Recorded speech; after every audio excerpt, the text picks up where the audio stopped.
Hello, I'm Chanel Jones in New York at MSNBC World Headquarters. It's 1 o'clock in the east, 10 out west. Here's what's happening. New reaction this past hour from the Clinton campaign on FBI Director Comey's decision to review new emails that appear to be related to Hillary Clinton's use of a private email server.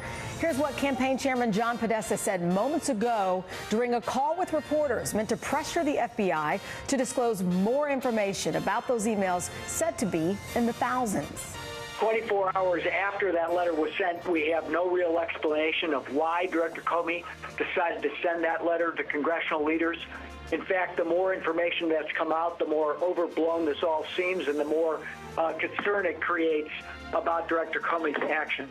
By providing selective information, he's allowed partisans to distort and exaggerate in order to inflict maximum political damage. And no one can separate what is true from what is not, because Comey has not been forthcoming with the facts. Director Comey said this may not be significant. If that's all true, it's hard to see how this amounts to anything, and we're not going to be distracted, and Hillary's not going to be distracted in the final days of this election over nothing.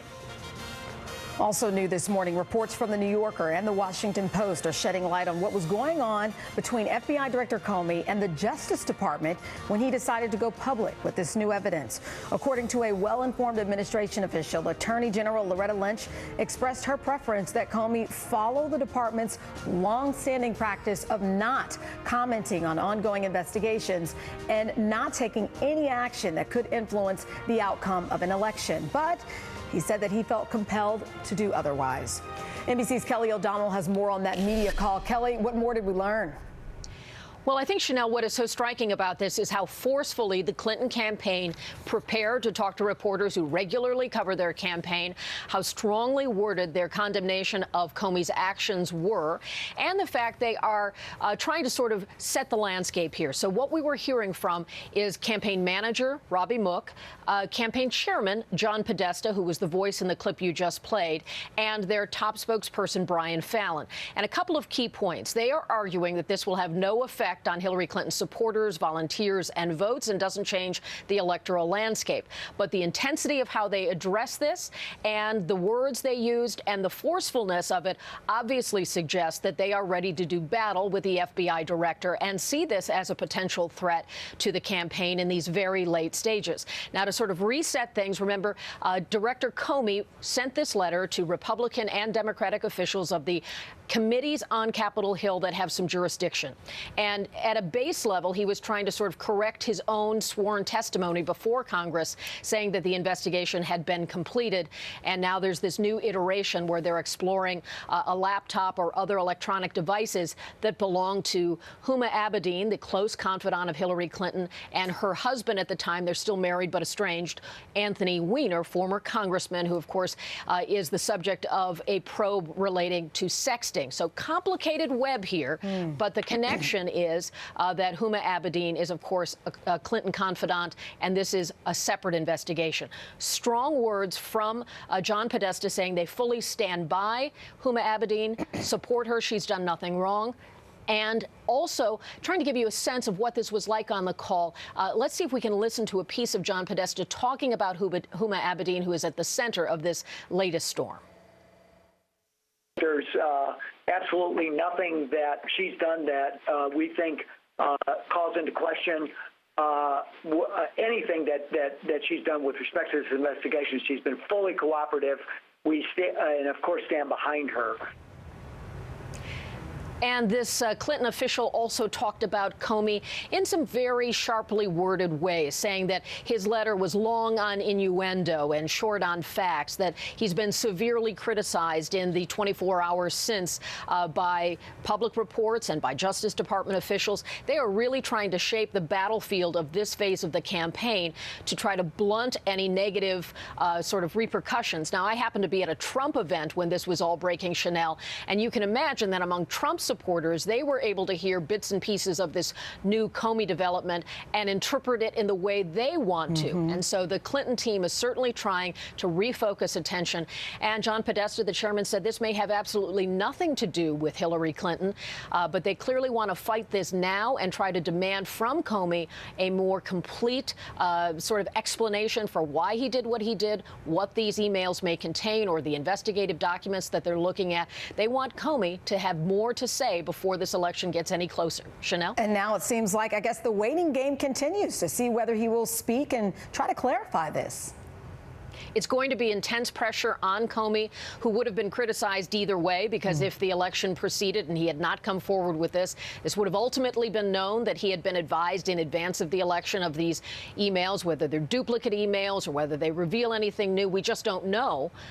So he was between a rock and a hard place and took a step that many people are criticizing. And certainly people are trying to put a political lens on this. When the Clinton officials were specifically asked if they thought Comey acted with political intention, they said any motivations ascribed to Comey should be asked of him, not them. But clearly they think that he sort of dropped a bomb in the campaign, and people are interpreting it in a very volatile way, depending on if you're a defender of Hillary Clinton or if you are a defender of Donald Trump. This has, as we say in the journalism business, a lot of legs. Yeah, it's been a bombshell. Kelly O'Donnell, as always, thank you today.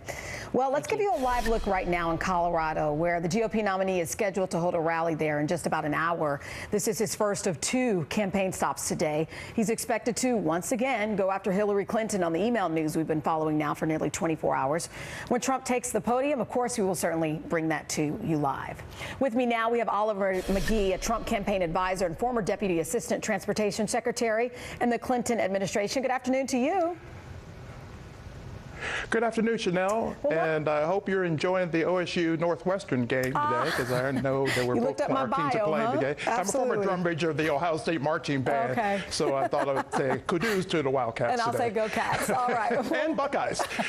Let's dig in here. So one of the things we do know here is that these new emails in question were either sent or received by a top aide to Hillary Clinton, Huma Abedin, and not Clinton herself. So because of that, how does Trump make the argument that Clinton is in the wrong, or that, frankly, she's done something incriminating? Well, the GOP base this year has really put up a brawler in a Trump, essentially, in the name inside of a Trump.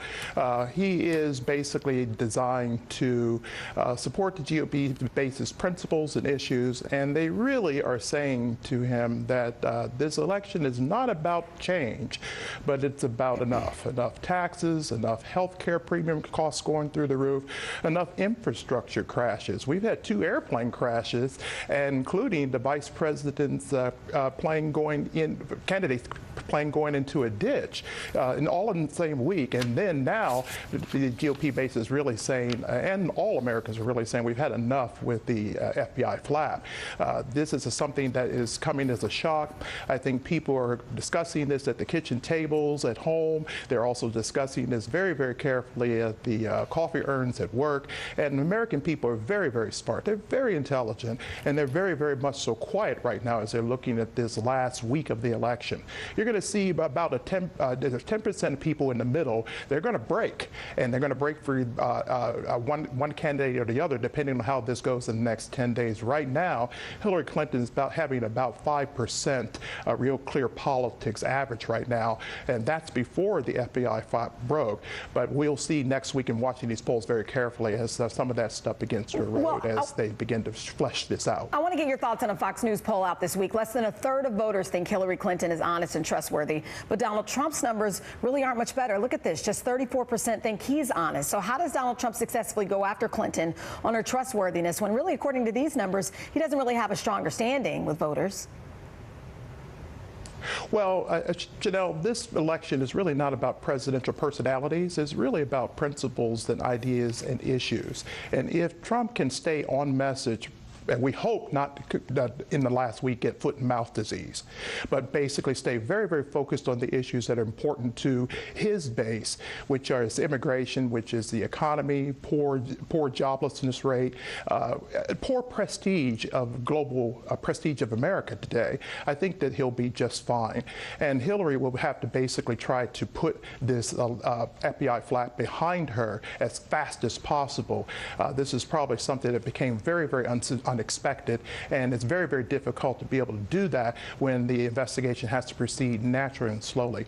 Ultimately, this FBI flap is about executive judgment. Well, it's about empathizing with the voters. It's about asking the proper questions in the investigation and ultimately doing service in the investigation and for the election itself. Well, Hillary Clinton has already said, look, this has been baked in the cake. It just seems like, I mean, I don't want to overplay this here, but you know, does Donald Trump run the risk then of overplaying his hand potentially here and really, frankly, turning people off from him consistently being on the attack? I mean, you started by talking about the issues and things that Americans care about, but frankly, part of the criticism with him is that that's exactly what he doesn't do, that he doesn't stay on message and he doesn't restrain himself.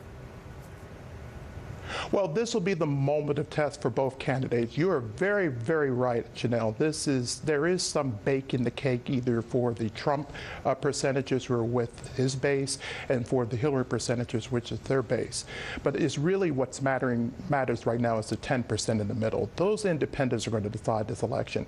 And those independents are really looking very closely at not necessarily change on the left, but they're looking at enough on the right. And they're really trying to determine, have they had enough? And if that's the case and they break in the last moments, that's how this election is going to be decided in a week. And really, with the FBI flap out, it is very, very difficult for this election to really be able to shift as naturally as it was. It's now in a place where no man or woman has gone before. I don't want to cut you off here, but it seems like in these final days, I will admit, people are changing their tune, they're flipping their votes, there are a lot of people who are unsure. I'm curious about you. You know, you looked me up and now I'm sitting here thinking, okay, you were transportation secretary in the Clinton administration and now you're on the Trump side. What happened? Well, I started to look at America and I started seeing a trend in the Obama era. I put his presidency in a time era when I wrote the book Jumping the Aisle, How I Became a Black Republican in the Age of Obama. And it's a rhetorical look at America, not necessarily Obama itself. And I saw left turn, right turn, people are lost to the point of no return on the Washington roundabouts. We the people are responsible for we the lawmakers who are accountable in Washington. And right now you hear that the theme out in Washington is now a swamp. Well, George Washington, when he first called to put the White House to move from Philadelphia to Washington, he did it because he wanted to put it in a classic, wonderful town called Foggy Bottom, but at that time it was a swamp. So it's pretty ironic that we're in what the Founding Fathers were seeing before. It's a noisy election. This is not unusual when we look at the cycles of American history. So it's really hard politics that we saw in the Federalist Papers. And that's what I was really thinking when I jumped the aisle, because we're all bipartisan, naturally in the middle. I have to run, but finally, so when it comes to Donald Trump's tone, or people, you know, they call him a loose cannon, that doesn't bother you. Or, not to throw another thing in this when we have 2 seconds left, but, you know, the African Americans, a lot of African Americans feel like, you know, he's categorizing us and he's not speaking to us. None of that bothers you? Well, Trump is a brawler. The GOP basically put up a brawler. And if he's fighting for African-American ideals, which he is, he's asking for the African-American vote, and that is unique in itself.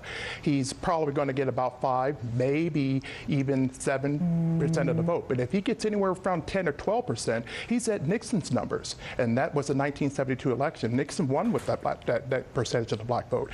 He gave us all the premises of the Small Business Administration. So that's essentially where the noise is. And if he gets that type of twist that's in Philadelphia, then Pennsylvania becomes in play. I don't know. I was in Philadelphia for 10 years. We'll see. Oliver McGee, I have to leave it there. Thank you for talking with me this afternoon. Thank you for having me, Janelle. All right, still ahead, it's one of the longest and closest relationships in U.S. politics. How will the latest twist on the Clinton email investigation affect Hillary Clinton and Huma Abedin? Reaction next.